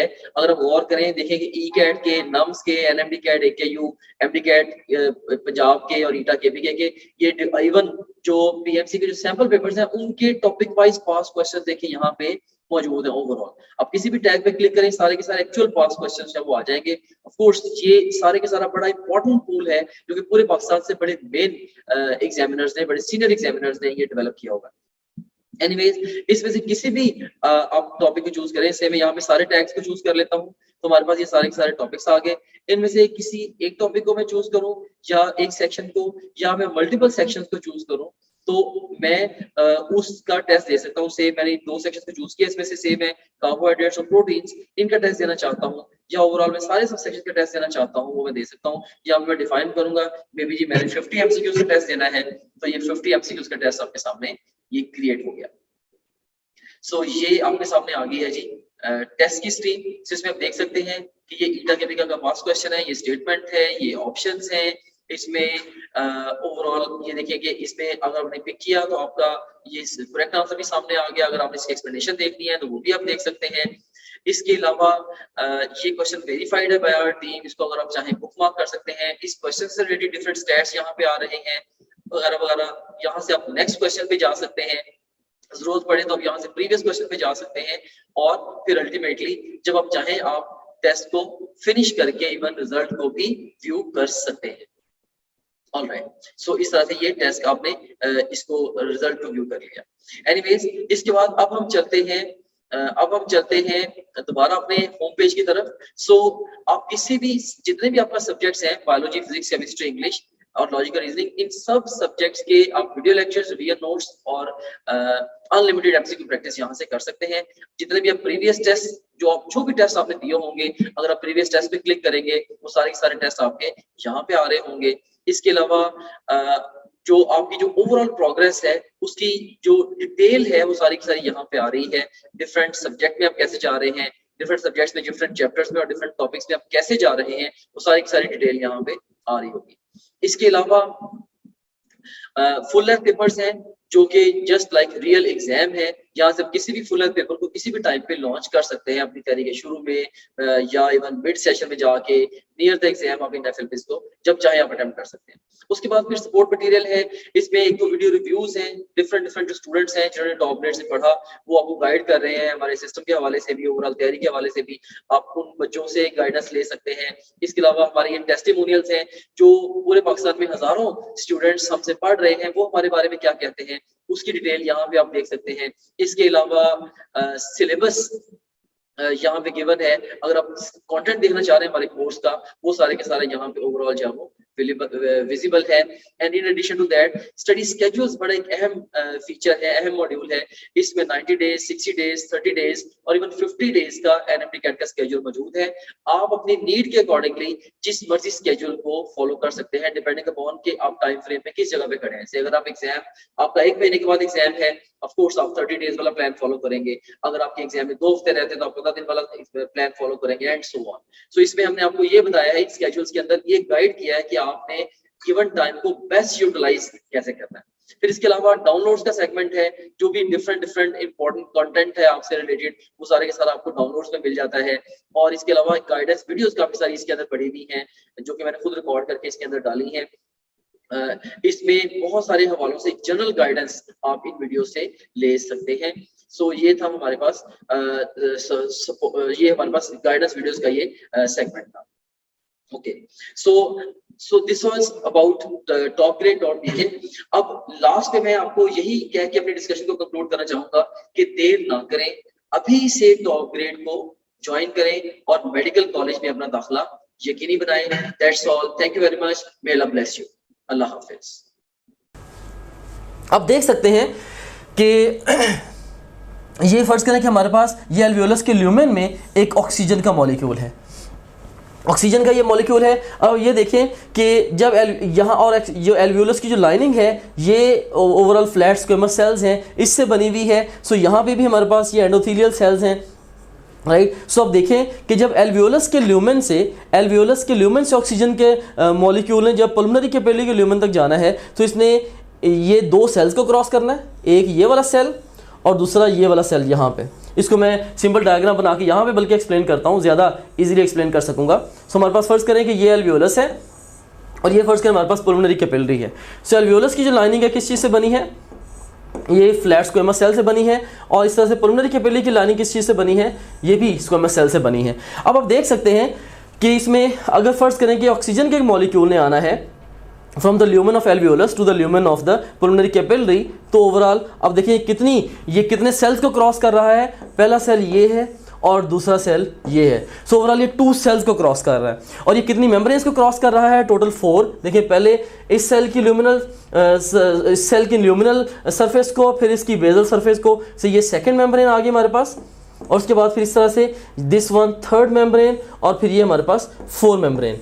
और हमें पता है कि एक मेम्ब्रेन में कितनी लिपिड बाइलेयर्स होती हैं, एक लिपिड बाइलेयर होती है। और एक मेम्ब्रेन में कितनी लिपिड लेयर्स होती हैं, एक मेम्ब्रेन में 2 लिपिड लेयर्स होती हैं। सो लिहाजा जब एक ऑक्सीजन का मॉलिक्यूल एल्वियोलस के ल्यूमेन से पल्मोनरी कैपिलरी के ल्यूमेन तक आएगा तो वो 2 सेल्स को क्रॉस करेगा, वो 4 मेम्ब्रेन्स को क्रॉस करेगा, 4 लिपिड बाइलेयर्स को क्रॉस करेगा और 8 लिपिड लेयर्स को क्रॉस करेगा। दे all actually mean the same. Similarly अगर मैं आपसे यही क्वेश्चन पूछूं कार्बन डाइऑक्साइड के बारे में कि जब कार्बन डाइऑक्साइड का एक मॉलिक्यूल पल्मोनरी कैपिलरी के ल्यूमेन से एल्वियोलस के ल्यूमेन तक जाएगा तो वो कितने सेल्स या कितनी मेम्ब्रेन्स या कितनी लिपिड बाइलेयर्स या कितनी लिपिड लेयर्स क्रॉस करेगा। अगेन आंसर्स जो वो कंपेरेबल होंगे with those of the oxygen, right. So this is about the simple diffusion.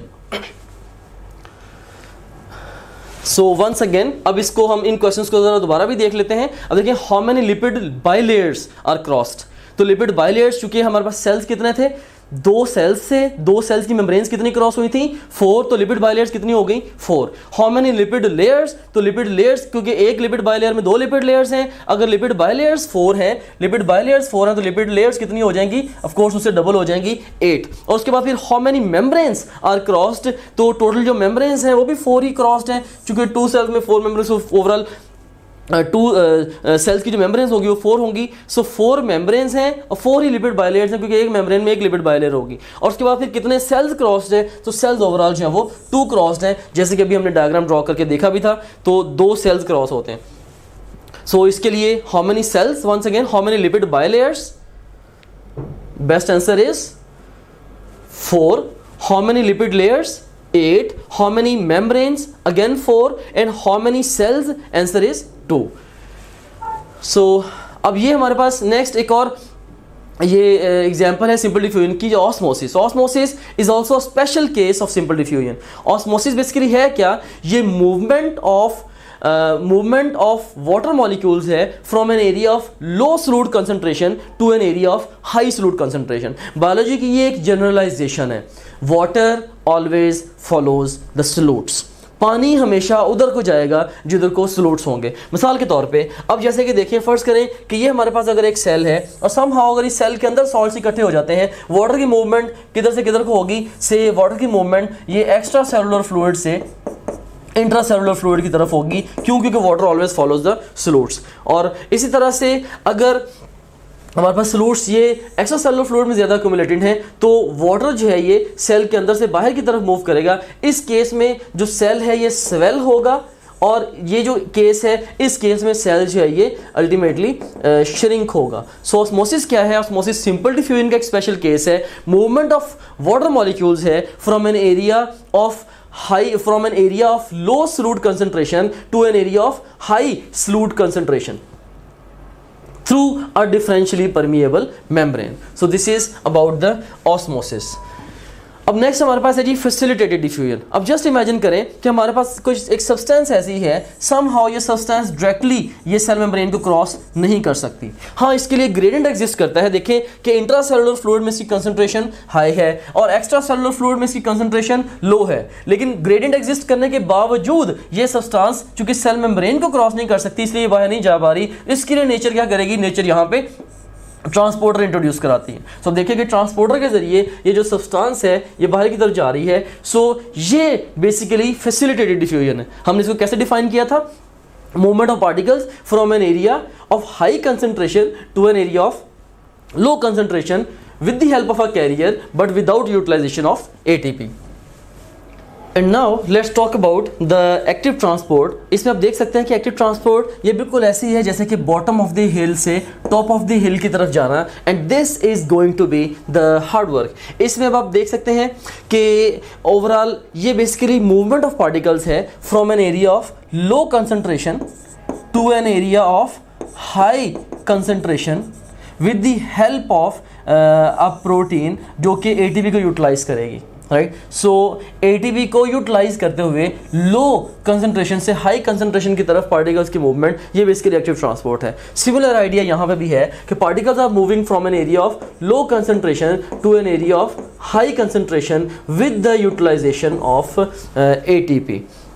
और उसके बाद फिर नेक्स्ट हम देखते हैं कि ये हमारे पास एक फोटोग्राफ है और जिसके ज़रिए मैं आपको प्राइमरी और सेकेंडरी एक्टिव ट्रांसपोर्ट को डिटेल से एक्सप्लेन करने वाला हूँ। सो first of all let me orient you towards this photograph. Just imagine करें कि हमारे पास ये है, फर्स्ट करें कि ये है वुमेन्स कप, और वुमेन्स कप के बाद फिर ये हमारे पास है से एंटायर, ये सेगमेंट रिप्रेजेंट कर रहा है एंटायर लेंथ ऑफ नेफ्रॉन को।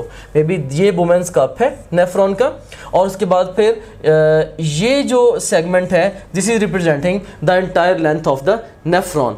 और इसमें आप देखें कि ये जो लेंथ ऑफ नेफ्रॉन है इसमें से proximal convolute tubule, loop of Henle, distal convolute tubule, ये सब कुछ आ जाता है। अब इसमें देखें कि इसकी जो लाइनिंग है ये किस चीज़ से बनी हुई है? ये बनी हुई है सेल्स से, right. So we have got the cells on the board. So lining इसकी सेल से बनी हुई है। अब ये बेसिकली यही जो सेल है इसी को एनलार्ज करके आपको यहाँ पे दिखाया जा रहा है। इसी सेल को एनलार्ज करके आपको यहाँ पे दिखाया जा रहा है। इसमें आप देखें कि इस सेल की ये जो सरफेस है ये इसकी ल्यूमिनल सरफेस है, ये इसकी ल्यूमिनल सरफेस है, और ये वाली जो सरफेस है इस सेल की ये इसकी बेजल सरफेस है जो कि away from the lumen of the renal tubule या नेफ्रॉन है।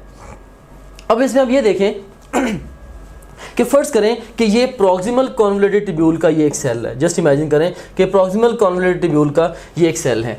अब इसकी जो बेसल मेम्ब्रेन है वहाँ पे ये सोडियम पोटेशियम जो पंप है वो लगा हुआ है, और सोडियम पोटेशियम पंप एटीपी को यूटिलाइज करते हुए दो पोटेशियम के पार्टिकल्स को from the extracellular fluid to the intracellular fluid move करता है, राइट। और उसके बाद फिर थ्रू द सेम टोकन ये सोडियम को इंट्रासेलुलर फ्लूइड से एक्स्ट्रासेलुलर फ्लूइड की तरफ लेके जाता है। सो 3 सोडियम पार्टिकल्स को ये ICF से ECF की तरफ लेके आता है। सो अब देखें कि इसमें ये जो सोडियम पोटेशियम पंप है ये खुद ही ट्रांसपोर्ट कैरी आउट कर रहा है, movement of 2 potassiums into and 3 sodiums out of the cell, और खुद ही ये क्या कर रहा है कि खुद ही ये ATP को भी यूटिलाइज कर रहा है। सो बाय डेफिनेशन ये प्राइमरी एक्टिव ट्रांसपोर्ट की एग्जांपल है। अब देखें चूंकि ये सोडियम को ये अंदर के बाहर की तरफ मूव कर रहा है, सो रिजल्टेंटली जो इंट्रासेलुलर फ्लूइड है, इंट्रासेलुलर फ्लूइड में जो सोडियम की कंसंट्रेशन है ये हो जाएगी कम। अगर सोडियम की कंसंट्रेशन कम हो जाती है, इसकी वजह से यू कैन से कि ये एक और ट्रांसपोर्टर है जो कि इसके ल्यूमिनल मेम्ब्रेन पे लगा हुआ है, जिसको हम बोलते हैं दिस इज सोडियम ग्लूकोज को ट्रांसपोर्टर। सो इसके साथ सोडियम और ग्लूकोज अटैच हो जाएंगे, और ये सोडियम और ग्लूकोज ये दोनों lumen of the renal tubule से to the interior of the cell of the PCT cell ये मूव करेंगे। सो बेसिकली ये जो एग्जांपल है ये सेकेंडरी एक्टिव ट्रांसपोर्ट है। सेकेंडरी क्यों है? दिस इज सेकेंडरी क्योंकि एटीपी कहाँ पे यूटिलाइज हो रही है, एटीपी यहाँ पे यूटिलाइज हो रही है, क्योंकि इस एटीपी की यूटिलाइजेशन की वजह से यहाँ पे सोडियम कम हुआ और उसकी वजह से फर्स्ट करेंगे ये एक्टिवेट हुआ। सो अब एटीपी चूंकि बेसल सरफेस पे यूटिलाइज हो रही है, सोडियम पोटेशियम पंप एटीपी को यूटिलाइज कर रहा है, लेकिन ट्रांसपोर्ट यहाँ पे कैरी आउट हो रही है, लेकिन एटीपी यूटिलाइज हो रही है। सो ये सेकेंडरी एक्टिव ट्रांसपोर्ट है। Why secondary? Because ATP is being utilized secondarily. And why this is active? Because somehow ATP is being utilized, right? और इसको हम सिम्पोर्ट या को ट्रांसपोर्ट भी कहते हैं, बिकॉज जो पार्टिकल्स की मूवमेंट की डायरेक्शन है वो सेम है। सिमिलरली अब आप देखें कि इस तरह से अब सोडियम पोटेशियम पंप की एक्टिविटी की वजह से जो ICF है इसमें सोडियम की कंसंट्रेशन कम हुई। अब सोडियम की कंसंट्रेशन कम होने की वजह से क्या होगा, ये जो सोडियम प्रोटॉन एंटीपोर्टर है ये एक्टिवेट होगा, जिसकी वजह से सोडियम मूव करेगी, सोडियम पार्टिकल्स मूव करेंगे, सोडियम आयंस मूव करेंगे इनटू द इंट्रासेलुलर फ्लूइड, जबकि जो प्रोटॉन्स हैं they would move out of the PCT cell and they would go into the lumen of the renal tubule। अब इस case में भी देखें कि ये भी सेकेंडरी एक्टिव ट्रांसपोर्ट की एग्जांपल है। क्यों? क्योंकि इसमें ATP यूटिलाइज हुई है, लेकिन हुई है सेकेंडरीली। ATP बेसल सरफेस से यूटिलाइज हुई, लेकिन ट्रांसपोर्ट यहाँ पे कैरी आउट हुई। सो ये सेकेंडरी एक्टिव ट्रांसपोर्ट की एग्जांपल है, और इसको हम काउंटर ट्रांसपोर्ट कहेंगे। क्यों? क्योंकि जो पार्टिकल्स की मूवमेंट की डायरेक्शन है वो ऑपोजिट टू ईच अदर है। One particle is moving in one direction, other particle is moving in the other direction. तो इसीलिए हम कहते हैं कि ये बेसिकली ये सोडियम प्रोटॉन एंटी पोर्ट है। सो एंटी पोर्ट या counter transport is same thing. So this is counter transport और the antiport, right. So this is all about the primary and the secondary active transport. So once again इसमें आप देखें कि sodium potassium pump example है किसकी? Primary active transport की। और जो सोडियम ग्लूकोज की को ट्रांसपोर्ट है ये सेकेंडरी एक्टिव ट्रांसपोर्ट है। और इस तरह से जो सोडियम प्रोटॉन की जो काउंटर ट्रांसपोर्ट है या एंटीपोर्ट है ये सेकेंडरी एक्टिव ट्रांसपोर्ट ही की एक एग्जांपल है। अब हम एक्सोसाइटोसिस को एक कंप्यूटराइज्ड फोटोग्राफ की मदद से अंडरस्टैंड करने की कोशिश करते हैं। Let me orient you towards this photograph. इस फोटोग्राफ में आपको जो ये नज़र आ रही है this is the cell membrane. ये सेल मेम्ब्रेन है, और inner to this cell membrane you have got this intracellular fluid, and outer to this cell membrane you have got this extracellular fluid। और इसमें आप देख सकते हैं कि कोई एंटिटी है, फॉर एग्जांपल मे बी ये अगर हम इसको अज्यूम कर लें कि ये बीटा सेल ऑफ पैंक्रियाज है।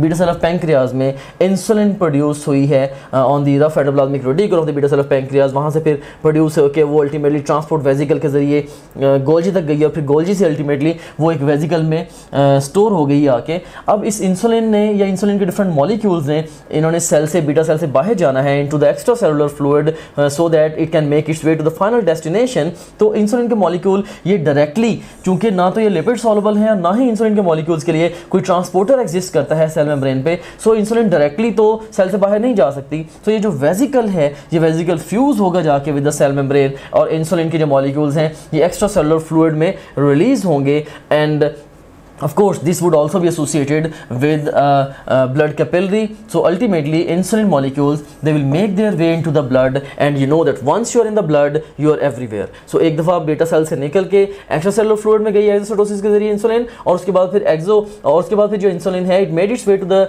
ब्लड कैपिलरी, और वहाँ से फिर इसे पूरी बॉडी में सर्कुलेट होना है, और जहाँ जहाँ पे इंसुलिन के रिसेप्टर्स मौजूद होंगे वहाँ पे जाके इंसुलिन अपने रिसेप्टर से बाइंड करेगी और इसके एक्शंस आ जाएंगे. So that's about the exocytosis, and now let's move on to the next slide. Now let's talk about the endocytosis, which is ingestion of material into the cell. और अगर ingestion होगी solid material की तो हम इसको बोलेंगे this is phagocytosis, और अगर ingestion होगी liquid material की तो इसको हम बोलेंगे this is pinocytosis. So endocytosis is simply the ingestion of material into the cell. Ingestion of solid material is phagocytosis. It's also labeled as the cell eating, and ingestion of liquid material is pinocytosis, and this is also labelled as the cell drinking. जैसे कि आप इस photograph में देख सकते हैं कि ये फ़र्ज़ करें कि ये एक अमीबा की सेल मेम्ब्रेन है, तो ये एक सॉलिड पार्टिकल है जिसको ये इंगल्फ करना चाह रहा है. तो ये यू कैन सीन हियर कि सूडोपोडिया फॉर्मेशन के ज़रिए अल्टीमेटली एक वेजिकल बन रहा है, and this solid particle is being taken into the cell. So this is phagocytosis. Similarly यहाँ पे आप देख सकते हैं कि हमारे पास ये सेल मेम्ब्रेन है और बाहरी एक्स्ट्रा सेलुलर फ्लूइड है जिसमें कुछ लिक्विड मटेरियल्स हैं जिनको सेल अंदर लेके जाना चाह रहा है. सो वेजिकल फॉर्मेशन के ज़रिए ये fluid material, liquid materials, they going into the cell. So this is pinocytosis.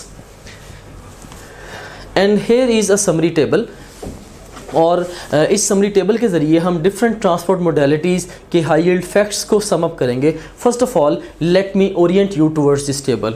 इस टेबल में एक्सट्रीम लेफ्ट कॉलम में सेल मेम्ब्रेन के अक्रॉस जो ट्रांसपोर्ट मोडेलिटी है, got the transport modality across the cell membrane. Second column में ये चीज़ mentioned है कि वो ट्रांसपोर्ट मोडेलिटी एक्टिव है या पैसिव है. एक्टिव से मुराद इट यूटिलाइजेज ATP, और या पैसिव से मुराद it does not utilize ATP, right. और उसके बाद फिर मॉलिक्यूल्स कौन से उस पर्टिकुलर ट्रांसपोर्ट मोडेलिटी से यूज़ करेंगे, फिर थर्ड कॉलम में मोर डिस्कस करेंगे. फिर फोर्थ कॉलम में direction of movement of the particles, और उसके बाद फिर फिफ्थ कॉलम में एनर्जी नीडेड है या नहीं है. एनर्जी ख़ास तौर पे in the form of ATP, ये energy in the form of ATP है. सो ATP नीडेड है या नहीं है उस पर्टिकुलर ट्रांसपोर्ट मोडेलिटी के लिए, हम इसको डिस्कस करेंगे. और उसके बाद फिर प्रोटीन की ज़रूरत है या नहीं है कि इस पर्टिकुलर ट्रांसपोर्ट को कैरी आउट करने के लिए, ये भी हम देखेंगे. So first of all let's talk about diffusion. So diffusion जो है, यू कैन सीन हियर, ये पैसिव है. And why it is passive? Because there is no need of ATP. ATP की ज़रूरत नहीं है, इसीलिए ये पैसिव है. और कौन से मॉलिक्यूल्स डिफ्यूजन के ज़रिए सेल मेम्ब्रेन को क्रॉस करेंगे?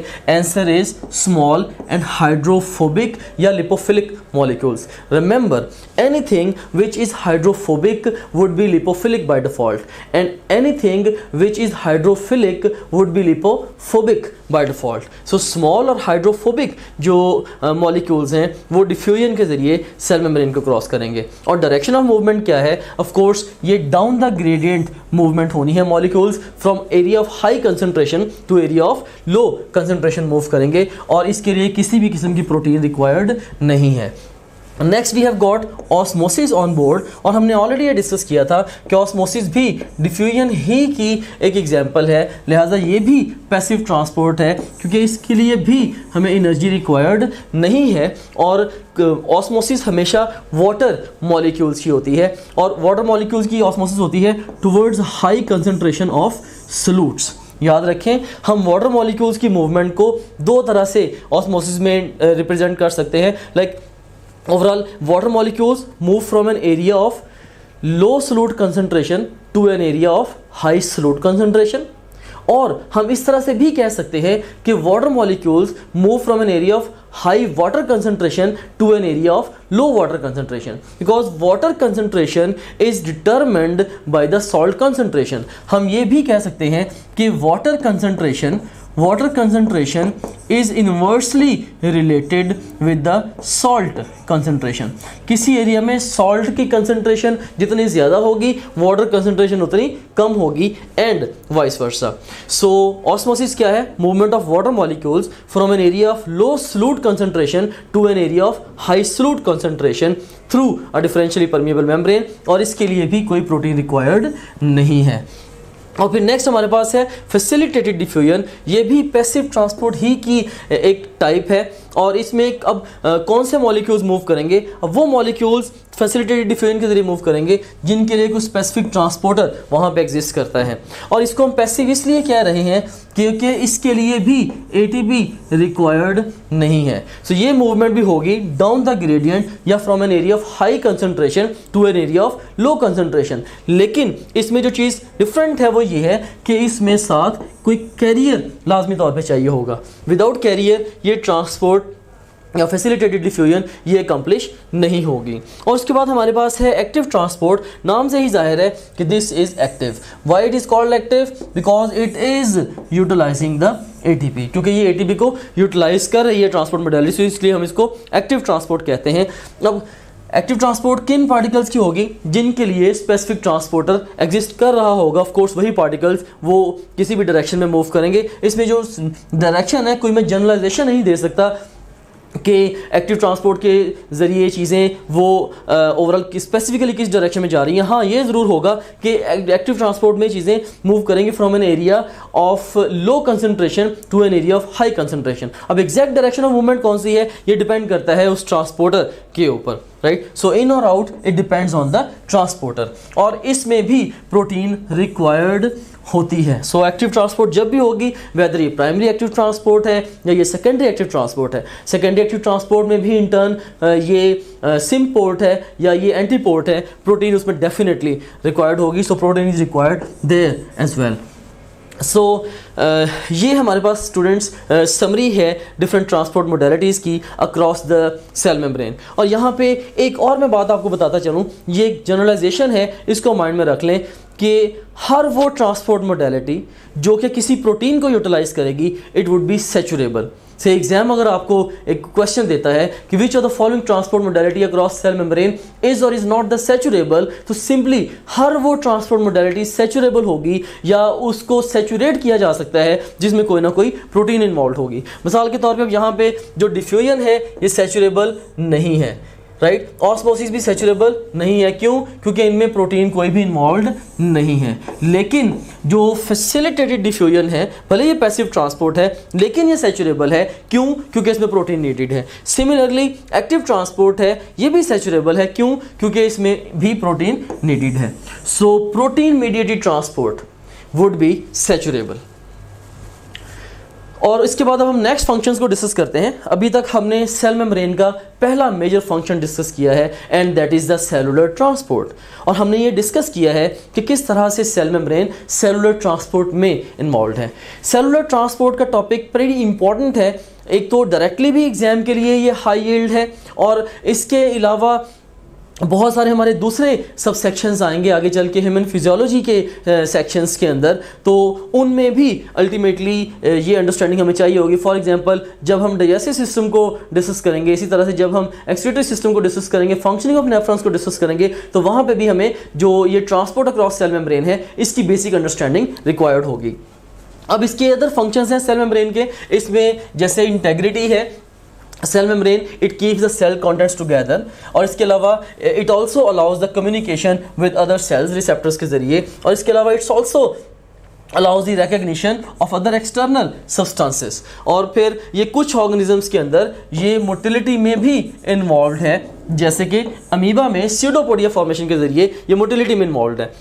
और सिमिलरली ये कुछ ऑर्गेनिजम्स में जैसे कि बैक्टीरिया में ये वेरियस केमिकल रिएक्शंस में भी इन्वॉल्व हो सकती है। मिसाल के तौर पे बैक्टीरिया की जो सेल मेम्ब्रेन है उसकी एक इन्वेजिनेशन होती है जिसको हम बोलते हैं मीजोसोम।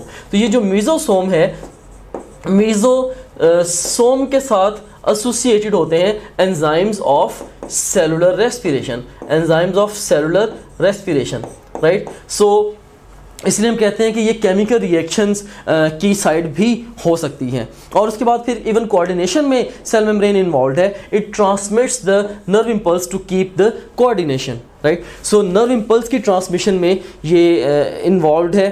सो इसमें जो नर्व इम्पल्स ट्रांसमिशन में मूवमेंट हो रही है डिफरेंट आयंस की, फॉर एग्जांपल ड्यूरिंग डीपोलराइजेशन जो सोडियम इनफ्लक्स है, या ड्यूरिंग रीपोलराइजेशन जो पोटेशियम इफ्लक्स है, बेसिकली वो आयन मूवमेंट किसके अक्रॉस है, वो भी सेल मेम्ब्रेन के अक्रॉस ही है, लिहाजा कोऑर्डिनेशन भी इसका एक फंक्शन है। So dear students, I want you to memorize the list of the functions of the cell membrane। क्यों? क्योंकि एग्जामिनर आपसे क्वेश्चन पूछ सकता है कि कौन सा इनमें से एक लिस्ट प्रेजेंट करके आपको पूछ सकता है कि कौन सा फंक्शन सेल मेम्ब्रेन का फंक्शन है और कौन सा सेल मेम्ब्रेन का फंक्शन नहीं है। So you need to memorize this list. So यहाँ पे हमारे पास एक पैटर्न क्वेश्चन भी है, all can be functions of eukaryotic cell membrane except. तो इनमें से कौन सा यूकैरियोटिक सेल मेम्ब्रेन का फंक्शन नहीं हो सकता। कम्युनिकेशन, अभी हमने स्टडी किया कि नर्व इम्पल्स जो है, ये नर्व इम्पल्स ये फंक्शन है किसका, सेल मेम्ब्रेन का, और ऑफ कोर्स वो कम्युनिकेशन में इन्वॉल्व है। सो ये सेल मेम्ब्रेन का फंक्शन है, लिहाजा ये हमारा जवाब नहीं हो सकता। सेल मेम्ब्रेन का फंक्शन तो ये है लेकिन हमारा जवाब नहीं है, क्योंकि हमने ये देखना है कि कौन सा यूकैरियोटिक सेल मेम्ब्रेन का फंक्शन नहीं है। सो उसके बाद नेक्स्ट हमारे पास है इलेक्ट्रिकल कोऑर्डिनेशन है। तो इलेक्ट्रिकल कोऑर्डिनेशन, इसमें भी अगेन यू कैन से कि नर्व इम्पल्स ही इलेक्ट्रिकल कोऑर्डिनेशन की भी एग्जांपल है। सो नर्व इम्पल्स भी इसका फंक्शन है सेल मेम्ब्रेन का, लिहाजा ये भी हमारा जवाब नहीं है। फिर उसके बाद सेलुलर रेस्पिरेशन है। सेलुलर रेस्पिरेशन में भी सेल मेम्ब्रेन इन्वॉल्व्ड है, लेकिन not in the eukaryotes but in the prokaryotes. और ऊपर आपसे जो क्वेश्चन की स्टेटमेंट में पूछा गया है, function of eukaryotic cell membrane, right. So इसीलिए यही हमारा जवाब होगा, ये यूकैरियोटिक सेल मेम्ब्रेन का फंक्शन नहीं है बल्कि प्रोकैरियोटिक सेल मेम्ब्रेन का फंक्शन है। और उसके बाद फिर इवन मोटिलिटी में भी सेल मेम्ब्रेन इन्वॉल्व होती है, से in the amoeba pseudopodia formation के जरिए ये मोटिलिटी में इन्वॉल्व है, लिहाजा ये भी हमारा आंसर नहीं है। So best response this question is Charlie. And that's all about the functions of the cell membrane. इसके साथ ही सेल मेम्ब्रेन के सब सेक्शन के साथ हमने अपनी डिस्कशन को कंक्लूड किए हैं। Now I want you to go to our website topgrade.pk। वहाँ पे हमारी जो प्रोडक्ट है FRN या फास्ट रिवीजन नोट्स, आप सेल मेम्ब्रेन के फास्ट रिवीजन नोट्स को ओपन अप करें, वहाँ से हाईएस्ट यील्ड फैक्ट्स को रिवाइज करें। जिन फैक्ट्स को मैंने इन लेक्चर्स में डिलीवर किया है इन डिटेल, आप क्विकली वहाँ से इसको रिवाइज भी कर सकते हैं। और उस FRN को रिवाइज करने के बाद फिर आप लोग जाके हमारे क्वेश्चन बैंक में सेल मेम्ब्रेन के टेस्ट क्रिएट करें, एंड टाइम एंड अगेन आप लोग वहाँ से टेस्ट दें, और फिर टेस्ट हर क्वेश्चन के साथ एक्सप्लेनेशन अवेलेबल हैं। तो आप जहाँ जहाँ पे आपकी मिस्टेक्स हों, आप एक्सप्लेनेशंस को व्यू करें, अपनी मिस्टेक्स को रेक्टिफाई करें, और इस तरह से ग्रेजुअली आप लोग एग्जाम के लिए प्रिपेयर होते जाएंगे। Thank you very much.